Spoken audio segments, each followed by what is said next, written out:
अस्सलाम वालेकुम, मेरा नाम डॉक्टर किरण फातिमा है। आज हम बात करेंगे हेयर लॉस के बारे में कि हेयर लॉस के लिए मोस्ट इफ़ेक्टिव ट्रीटमेंट क्या है। तो मिनॉक्सिडिल जो है वो काफ़ी अरसे से यूज़ किया जा रहा है फॉर हेयर लॉस, और अभी तक जो गोल्ड स्टैंडर्ड है घर पे जिस तरह आप अपने हेयर लॉस को ट्रीट कर सकते हैं, दैट इज़ मिनॉक्सिडिल। अच्छा, हम मिनॉक्सिडिल की थोड़ी सी हिस्ट्री में बात कर लेते हैं कि मिनॉक्सिडिल जो है, मिनॉक्सिडिल जो है वो शुरू कैसे हुआ था। ये बेसिकली एक एंटी हाइपरटेंसिव की जगह पे एज एन एंटी हाइपरटेंसिव ये यूज़ किया गया था। तो जब ये स्टडीज़ हुई उन पेशेंट्स पे, तो उनमें ये नोटिस किया गया कि उनकी ओवरऑल बॉडी पे जो है वो हेयर ग्रोथ ज़्यादा हो रही है। ठीक है, तो फिर उसको जो है जब उसका ये इफ़ेक्ट देखा जाने लगा, तो फिर उसको as a topical agent use किया जाने लगा फॉर हेयर ग्रोथ। अब टॉपिकल में जो है एक ब्रांड सामने आया था स्पेशली बाहर के मुल्कों में, दैट इज़ रोगेन। रोगेन जो है वो 2% और 5% फॉर्म्स में मिलता है, लेकिन ओवर द काउंटर अगर ओवर द काउंटर दोनों ही अवेलेबल होते हैं, लेकिन 5% जो है वो ज़्यादा इफ़ेक्टिव है। और ये सबसे ज़्यादा मिसकंसेप्शन पाया जाता है कि 2% जो है वो फीमेल्स के यूज़ करना चाहिए और जो 5% है वो मेल्स को यूज़ करना चाहिए। इसी तरह आपको कॉमनली 2% पिंक बॉटल में मिलेगा और जो है 5% वो ब्लू कलर की बॉटल्स में मिलेगा। लेकिन इससे कोई फ़र्क नहीं पड़ता कि अगर कोई फ़ीमेल भी 5% यूज़ कर रही हैं तो उसको कोई नुकसान हो रहा है, उल्टा उसको उससे फ़ायदा ही होगा। 2% किसी भी तरह जो है सूटेबल ज़्यादा नहीं है। 5% से बेहतर है कि आप 5% यूज़ करें और डेली वंस के बजाय ट्वाइस डेली यूज़ करें, तो वो ज़्यादा इफ़ेक्टिव होता है।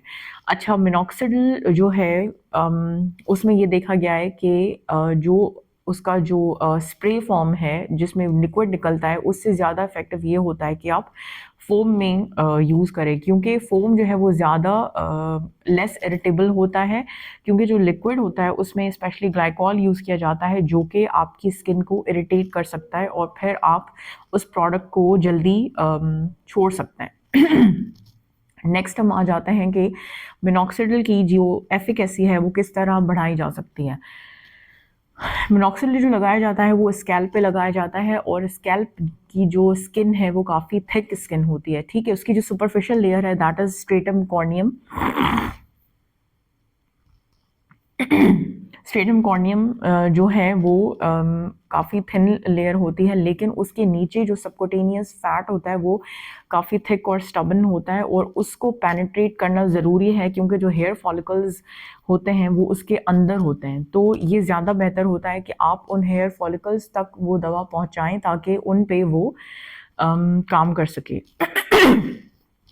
अच्छा, मिनॉक्सिडिल जो है, तो जो अगर हम माइक्रो नीडलिंग के साथ अगर मिनॉक्सिडिल यूज़ करते हैं तो उन दोनों का सिनर्जिस्टिक इफ़ेक्ट होता है, और माइक्रो नीडलिंग जो है वो बेहतर पेनिट्रेशन कराती है उसकी मिनॉक्सिडिल की। उसमें ये होता है कि आप अगर घर पे फॉर एग्जांपल माइक्रो नीडलिंग कर रहे हैं, तो जैसे 1.5 तक की नीडल्स हो गई तो वो आप यूज़ कर सकते हैं।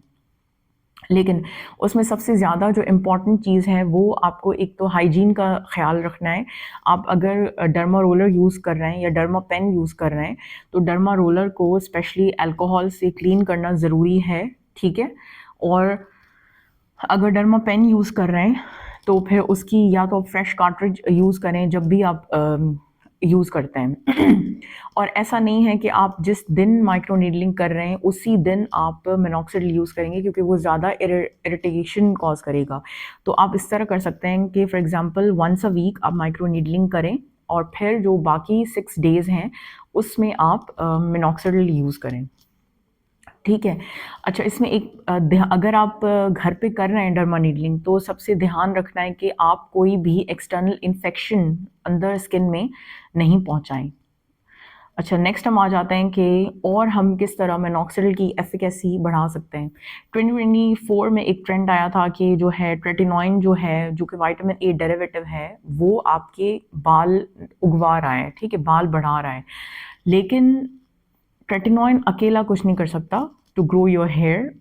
ट्रेटिनोइन क्या करता है कि अगर आप ट्रेटिनोइन और मिनॉक्सिडिल को एक साथ यूज़ करते हैं तो अगेन ट्रेटिनोइन मिनॉक्सिडिल की पेनिट्रेशन इंक्रीज करता है। जिस तरह ट्रेटिनोइन बाकी मेडिकेशंस को हेल्प करता है कि वो स्किन के अंदर पेनिट्रेट करें और अपना काम करें, तो मिनॉक्सिडिल के साथ भी सेम यही चीज़ है कि अगर आप रेटिनॉइन प्लस मिनॉक्सिडिल यूज़ करते हैं तो फिर इन दोनों का सिनर्जिस्टिक इफेक्ट सामने आता है और हेयर फॉलिकल्स जो है उन तक जो मिनॉक्सिडिल दवा है वो ज़्यादा बेहतर तरीके से पहुंच पाती है और अपना काम कर सकती है। ठीक है, फिर हम आ जाते हैं ओरल वर्सेस टॉपिकल मिनॉक्सिडिल पे।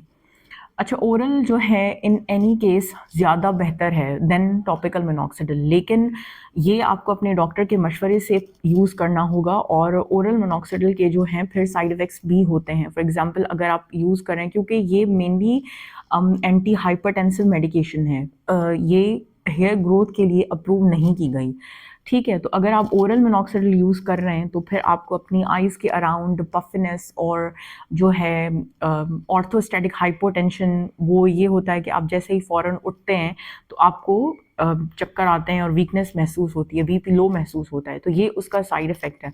तो आप अच्छा इस तरह भी करते हैं डॉक्टर्स के जो है किसी पेशेंट को टॉपिकल के साथ भी ओरल दे देते हैं, क्योंकि ऑब्वियसली ओरल मेडिकेशंस की एफिकेसी ज़्यादा होती है और फिर उन दोनों का जो इफ़ेक्ट है वो ज़्यादा बेहतर तरीके से सामने आता है। फिर हम आ जाते हैं कि फेनेस्ट्राइड और मिनॉक्सिडिल। फेनेस्ट्राइड जो है वो एक DHT ब्लॉकर है। DHT ब्लॉकर यानी कि जो टेस्टोस्टेरोन का एक फॉर्म है जो कि एंड्रोजेनेटिक एलोपेशिया कॉज कराता है, तो फेनेस्ट्राइड उसको ब्लॉक करता है, ठीक है। लेकिन ओरल फेनेस्ट्राइड आप इस तरह नहीं ले सकते, उसके अगेन फिर साइड इफ़ेक्ट्स होते हैं। लेकिन क्योंकि एंड्रोजेनेटिक जो एलोपेशिया होता है कॉमनली वो एंड्रोजेनिक एलोपेशिया होता है, तो अगर आप वहाँ पे एंड्रोजन्स को ब्लॉक करेंगे तो जो है जो हेयर फॉलिकल जो कि अपनी उसमें ग्रोथ नहीं कर पा रहे क्योंकि एंड्रोजन उनको ब्लॉक कर रहा है, तो फेनेस्ट्राइड उस इफ़ेक्ट को ब्लॉक करता है। उसके अलावा जो है लो लेवल लाइट थेरेपी, जो रेड लाइट थेरेपी है, वो भी बेहतर काम करती है। अगर जो है आप उसको मिनॉक्सिडिल के साथ यूज़ करते हैं, वो आपकी हेयर ग्रोथ को ज़्यादा इफ़ेक्टिव करती है। अच्छा,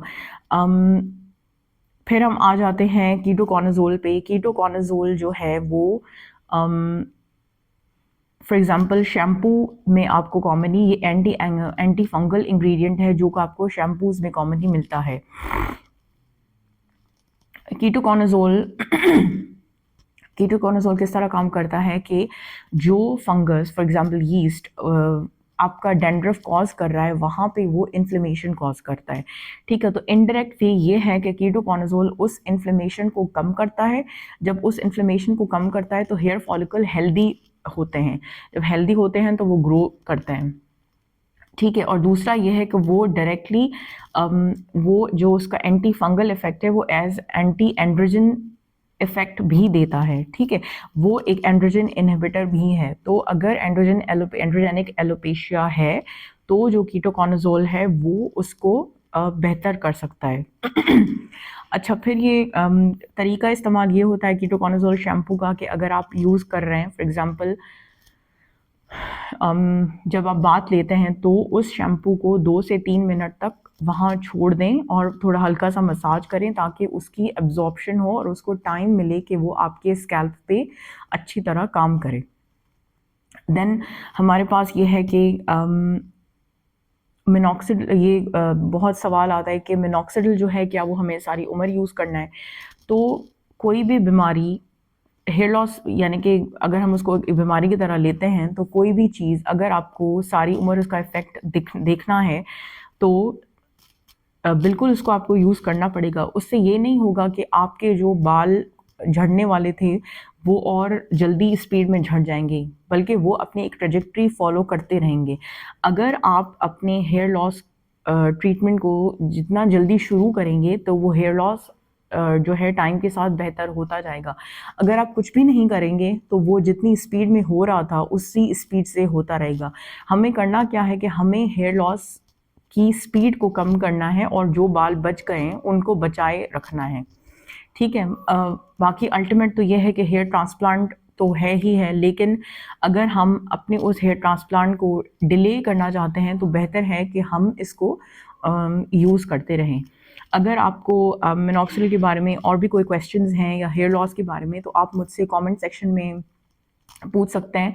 और प्लीज़ मेरे चैनल को सपोर्ट करने के लिए उसको सब्सक्राइब, लाइक और शेयर ज़रूर करें। Thank you for watching.